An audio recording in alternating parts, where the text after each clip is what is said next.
ग्रामीणचे एसपी यांनी पदभार स्वीकारल्यापासून अवैध धंद्यांवर कारवाई करण्याचा सपाटा लावला आहे। यामुळे अवैध धंदे करणाऱ्यांचे धाबे दणाणले असून या कारवाई अंतर्गत अवैध धंदेवाल्यांच्या मुसक्या आवरण्यात आल्या आहेत।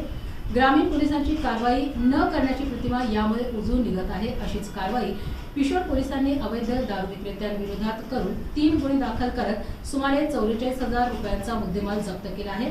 पैठण फुलंब्री येथे अवैध धंदे यांचा सुसवाट असून यावर कारवाई कधी होणार असा प्रश्न नागरिकांमधून उपस्थित होत आहे।